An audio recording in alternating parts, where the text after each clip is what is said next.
Nous retrouvons notre cher ami Biffy en train de se promener en forêt, d'un pas absolument pas naturel et à l'évocation des plus subtiles.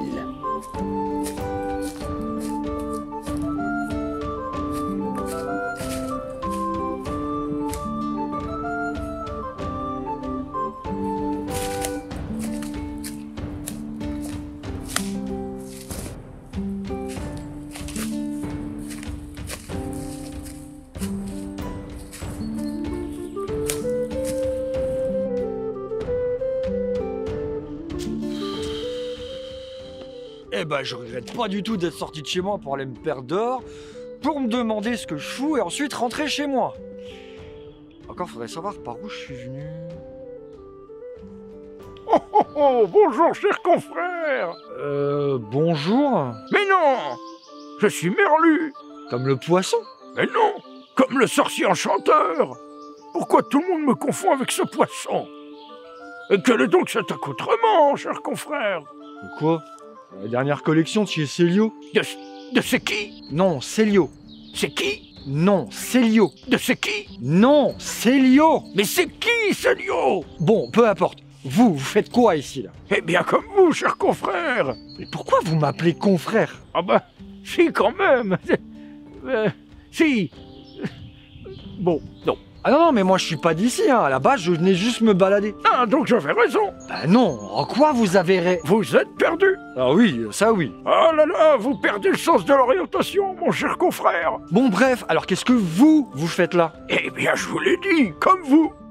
Vous essayez d'évacuer le trop-plein de stress accumulé du quotidien routinier dans la société civilisée monotone via un stratagème illusoire de bonheur reposant sur la fréquentation d'un lieu naturel encore non contaminé par le matérialisme capitaliste de notre monde.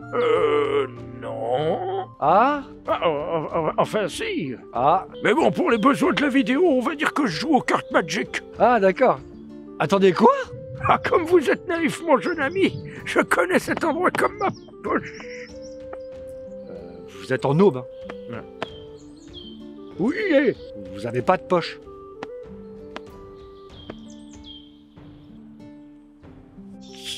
C'est bien ce que je disais. Que vous êtes tout aussi paumé que moi? Que je connais trop bien l'endroit pour avoir besoin d'un point de repère. Cette vidéo a déjà tellement peu de sens avec 2 placements de produits que je suis prêt à adhérer à n'importe quel délire du moment que je peux me barrer d'ici. Et vous parlez à qui? Avec les simples d'esprit peut-être. À vos semblables, les gens comme vous. Bon, ne vous inquiétez pas, je vais vous aider à retrouver votre chemin. Alors, on va par où? J'aurais pas une petite pièce? Ah ouais, parce qu'en plus, vous voulez me raquer des sous, quoi. Bon, vous voulez partir d'ici, oui ou non? Et vous comptez faire quoi avec un pile ou face? Mais vous me prenez pour qui, voyons? Remettre notre destinée à un simple lancer de hasard? Allons-y, vous allez chercher par là, et moi je vais chercher par là. Non mais vous déconnez ou quoi? Moi je vous lâche pas d'une semaine. Hein. Si vous y tenez, hein. Mais il faut qu'on trouve par là. Oh putain.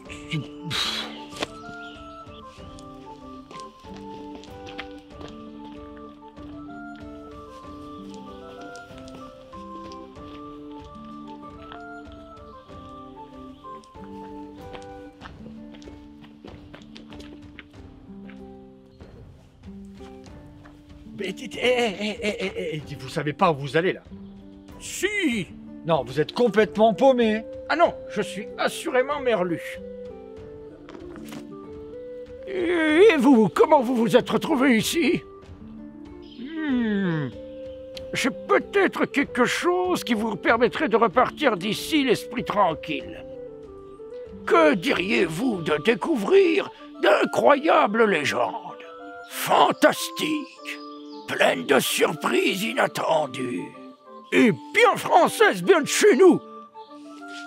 Qu'est-ce qui vous ferait plaisir? Qu'on arrête de tourner autour du pot. Mais non, moi je vous parle de... Non mais littéralement arrêtez de tourner autour du pot, hein, parce que là ça fait 5 minutes qu'on tourne et c'est les mêmes endroits, c'est les mêmes arbres, là, il y a un problème.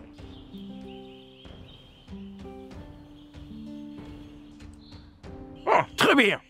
quels sont les récits qui vous fascinent le plus? Bah malheureusement, je suis très influencé par l'Asie, alors... Alors c'est parfait, laissez-moi vous conter la légende de samouraï. Alors ça, j'avoue, j'aime beaucoup. Hein. D'ailleurs, chez moi, j'ai Zatoichi de Kitano. Et... Ah non, je vous ai dit, je connais que des trucs français. Bah vous m'avez dit... Non, moi je vous parle du film Samouraï. Oh merde.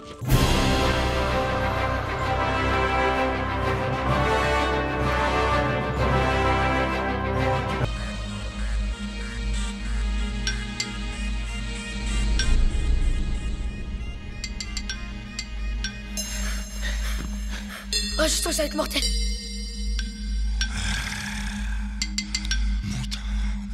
Monte, sans le train de l'adversité.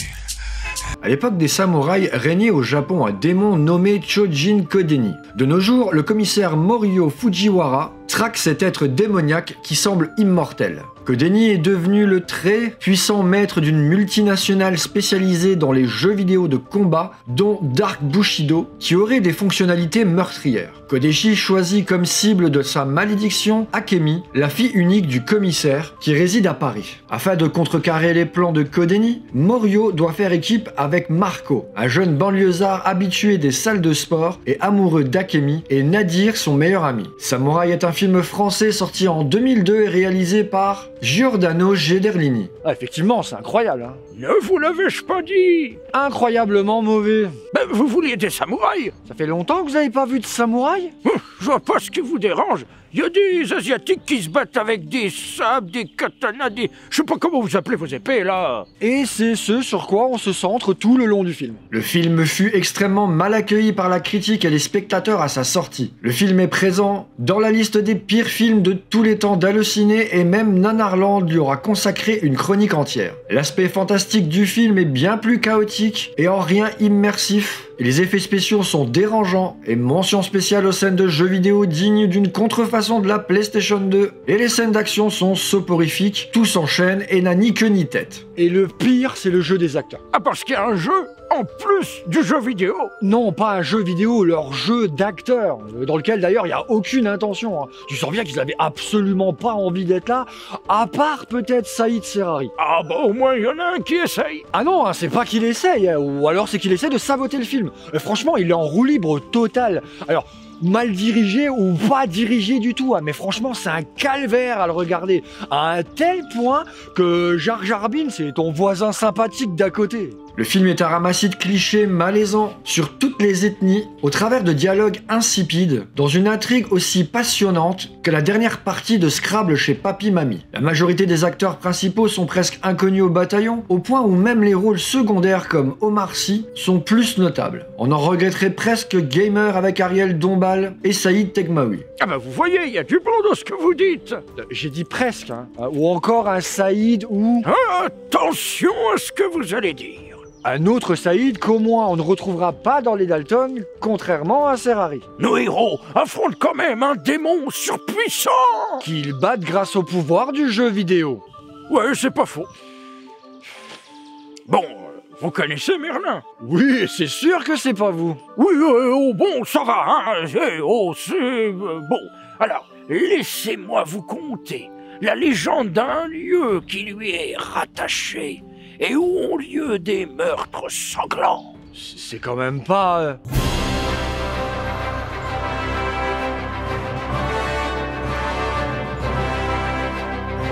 Je vous dis que mon dossier a déjà été transféré. Je suis en section histoire. Cherchez encore, s'il vous plaît. Si je ne trouve pas votre carte, mademoiselle, c'est que vous n'êtes pas inscrite. Un point, c'est tout. Non, mais qu'est-ce que vous avez tous dans cette ville? On parle pas la même langue? Il y a un problème, Madame Béjart?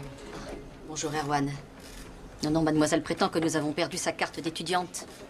Chloé, une étudiante en archéologie, s'inscrit à l'université de Rennes avec comme spécialisation l'histoire celte. Au même moment se produit une série de meurtres pour le moins étranges. Tous les indices convergent vers la forêt de Brocéliande, creusée des légendes celtes, où Chloé participe à un chantier de fouilles sur de très anciennes sépultures. Brocéliande est un film français sorti en 2002 et réalisé par Doug Headline. Il est mort et enterré. Oui, je sais. Reposant, proutant en paix, cher confrère. Non, je parlais du cinéma français. Ben oui, lui aussi, oui. Oui. C'est pas seulement le démon des druides, hein, c'est aussi celui de l'audiovisuel. Oui, bon, ça va, j'ai compris. Le cauchemar du 7e art hexagonal. Oui, bon, ça va, c'est bon. J'ai compris, ça va. En plus, ça veut rien dire. Le film reçut des critiques globalement négatives lors de sa sortie. Il est 13e dans la liste des pires films de tous les temps sur Allociné. Ces derniers reprochent la faiblesse du scénario, avec des scènes qui durent trop longtemps pour ce qu'elles racontent et n'ont rien de passionnant. Le jeu des acteurs, là aussi, tout aussi existant que les compétences de ce mec. Eh oh, ça va, moi au moins je sais siffler et claquer les doigts, regardez. Enfin, je savais. Et le charisme d'une cabine téléphonique. Mais ça n'existe plus. C'est bien ce que je dis, hein. Par contre, vous aviez raison sur un truc. Lequel? Vous parliez de meurtres sanglants, hein. Alors effectivement, hein, les meurtriers du film, et généralement masculins, n'ont juste aucune couille pour jouer soit les méchants, soit les héros. Hein. Les décors sont cheap, les effets spéciaux, si tant est qu'il y en ait, n'ont en aucun effet et rien de spécial. Les jeux de lumière sortent tous d'une attraction de manège hanté, presque aussi flashy que celle de Batman et Robin, et les retournements de situation sont aussi retournés qu'une galette bretonne surgelée. Vous savez, le réalisateur recommande la version italienne. Enfin, ce après avoir eu de nombreuses complications à faire valider d'autres récits par les producteurs. Ah bah ça c'est con, hein, parce que moi en tant que français, je l'ai vu en français, hein. Non mais sérieux, c'est ça son argument pour me vendre sa Camelote? Ah, Camelote, Merlin, Brocéliande, vous commencez à saisir l'état d'esprit des lieux. J'ai autant regardé une web fan série sur YouTube, hein, y a vachement plus de potentiel. Hein. Bon, on en a encore pour longtemps? Bon, écoutez plutôt ceci.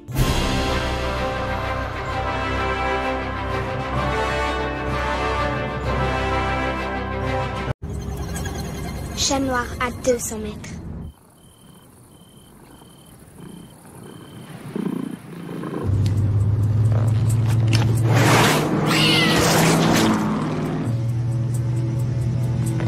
On ne sait jamais.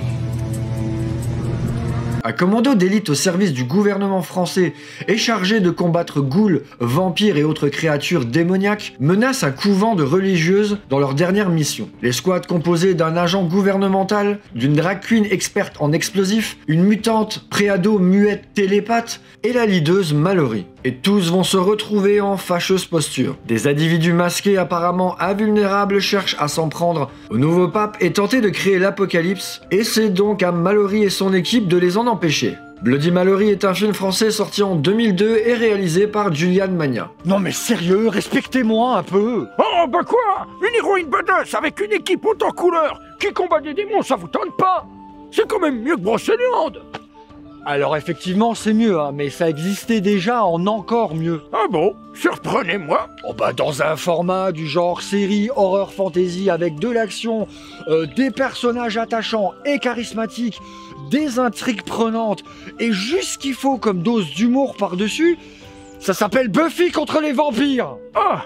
Bah comme là on prend une recette à la sauce française, hein, c'est pas gage de qualité. Hein. Du coup c'est dégueulasse, imbouffable, indigeste, bref c'est de la merde. Quoi? Ah non, là va falloir développer. Mais y a rien à développer, c'est de la merde, c'est tout. Hein. Moi on me propose ça dans un cinéma, hein, bah le projectionniste il se prend une quiche dans la gueule, et pas que lui. Hein. Si le cas Brocéliande ne vous avait pas achevé d'ennui, Bloody Mallory s'en chargera par la prouesse de vouloir faire de l'horreur, mais en pire. Le film est une torture pour les yeux par des effets spéciaux alternant Nintendo 64 et PlayStation 1, une torture pour les oreilles par des effets sonores où on vous fait saigner les tympans, et des répliques comiques qui vous feraient pleurer de tristesse, des vampires. Des moments de combat aussi cons que bas, et chaque personnage te fait regretter ceux des films Buffy contre les vampires 10 ans plus tôt, et l'horreur fait aussi peur que des Kid Ibu ou des Monster Munch. Ah bah en gros, si vous voulez voir des horreurs gouvernementales, vous avez qu'à faire un bingo sur BFM TV. Je ne suis pas sûr de tout comprendre, mais vous ne pourrez pas résister au récit suivant. Ah mais je n'en doute pas, hein, ce fut une belle année de merde, hein, 2002.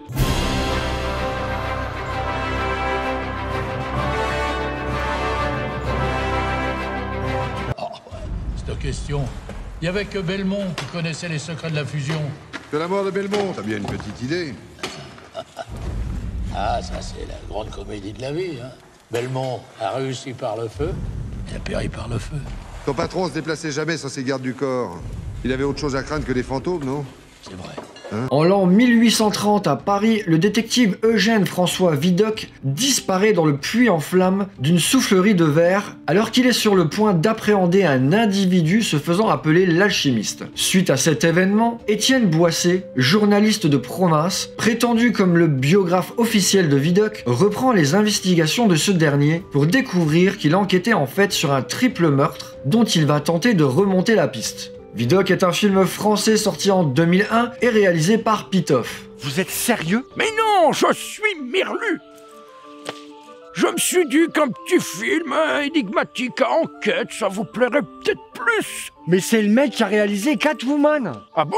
Moi aussi j'adore ces BD. Oui, enfin on appelle ça des comics, hein. Oui, merci, je me tiens un petit peu au courant quand même. Je sais que les BD de Titeuf, c'est comique. Oh putain! Le film a beaucoup divisé la critique, aussi bien presque publique à sa sortie d'époque. Il se veut comme un mélange de plusieurs potentielles bonnes idées qui se marient malheureusement très mal entre elles. Si la période historique est très bien retranscrite, par ses décors, ses costumes, ses jeux de couleurs, le reste suit difficilement l'intrigue. Comme nous, spectateurs, avec le scénario. Non, je suis pas d'accord. Ok, de quoi ça parle?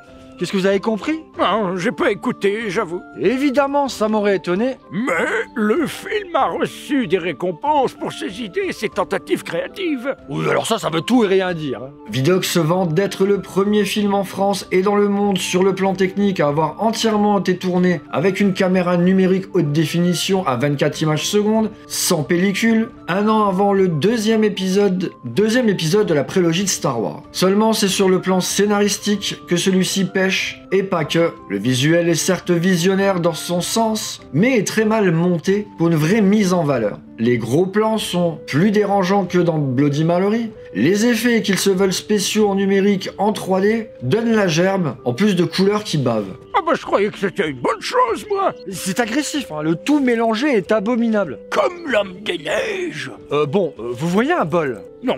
Un chaudron. Ah oui. Alors, mettez-y du lait. Ah non, moi je suis de la team céréales avant. Oui, peu importe. Alors, mettez un premier ingrédient, puis rajoutez-y un deuxième, genre des graines, puis un troisième, genre des fruits, et un quatrième, genre de la chantilly et de la glace, plus du bacon, plus des oignons crispy, et encore plein d'autres trucs. Et ben, à un moment, c'est juste trop. Et c'est bien le problème de ce film. Ça va, c'est clair, là? Je sais pas, mais j'ai faim maintenant.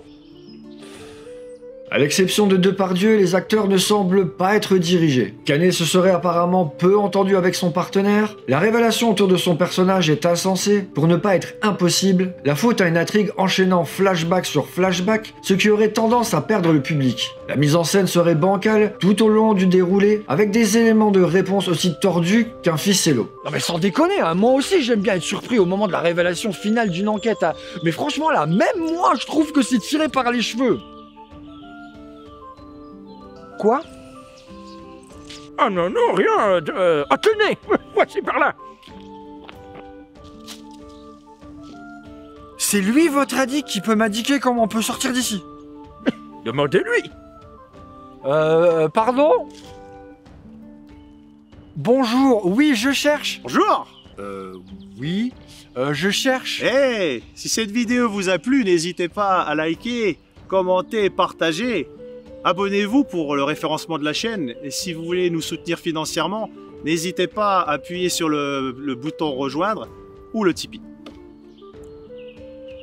Non mais vous allez pas vous y mettre vous aussi, moi je veux juste rentrer chez moi. Vous n'avez qu'à aller par là. Mais je le sais ça, c'est votre collègue qui m'a dit de venir vous voir. Bon, par là, montre-lui la sortie. Bien sûr, la sortie est par là. Mais il a fumé quoi votre collègue, des champignons? Bah oui.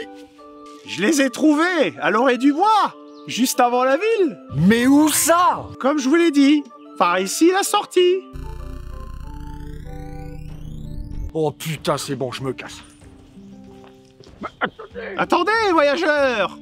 Laissez-moi vous conter une légende. Non, mais ça va, votre collègue m'en a suffisamment raconté comme ça, hein. Attendez, une dernière pour la route. Si ça se trouve, la sienne est meilleure. Oh, je suis sûr que non, mais maintenant que je sais comment repartir, surprenez-moi.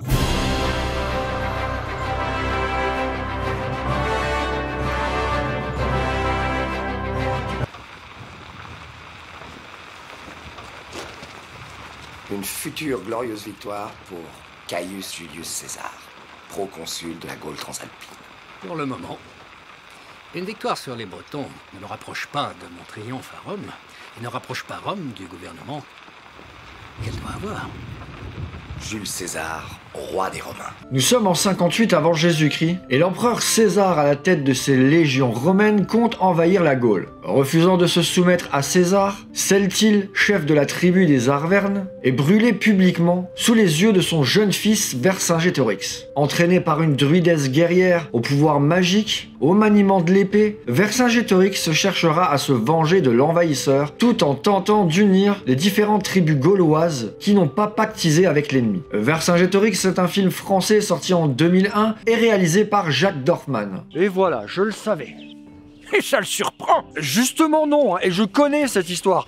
Contrairement au réalisateur qui lui devait dormir pendant les cours d'histoire. Et c'est quand même la légende du druide roi. Oui, bah c'est bien ce que je dis. Et pour une légende qui a réellement existé, même le pire des Astérix est plus crédible que ce film.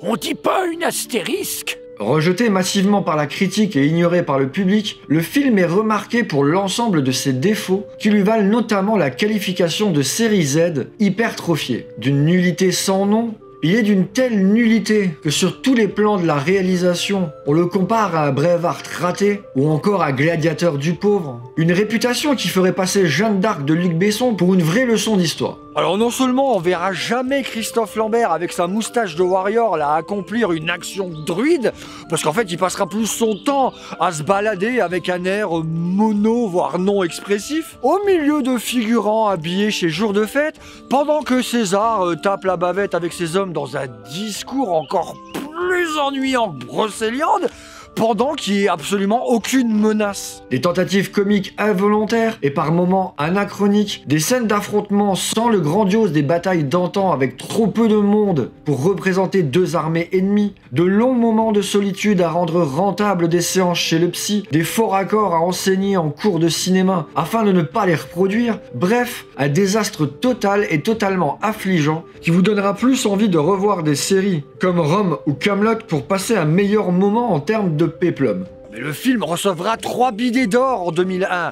Pire film, pire réal pour Dorfman et pire acteur pour Cricri. Même lui le dira par la suite, et je cite « D'un dérapage permanent au niveau de la production, d'une mise en scène laxiste, pour un résultat évidemment déceptif, mais surtout catastrophique dès les premières semaines de tournage. » Mais il pouvait pas refuser un rôle pareil quand même.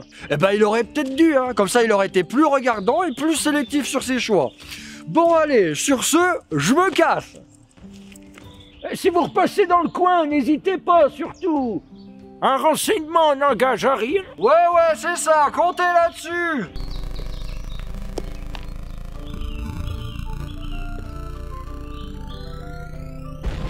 Une longue épopée attend notre ami. Oh, ta gueule, t'es défoncé. Ouais, c'est pas faux.